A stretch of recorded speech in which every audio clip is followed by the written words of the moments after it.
என் காதல் தேவதைக்கு நான் கட்டியிருக்கின்ற ஆலயத்தை பார். என் உள்ளத்திலே படர்ந்திருக்கும் முல்லைக்கொடிக்கு நான் அமைத்திருக்கின்ற பந்தலை பார். என் இதய சாம்ராஜ்ய தலைவியின் ஆட்சி ஆரம்பமாக போகும் அன்பு மாளிகையை பார்.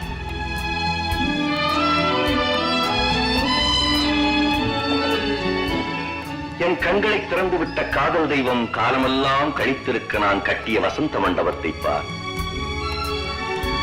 வானத்தின்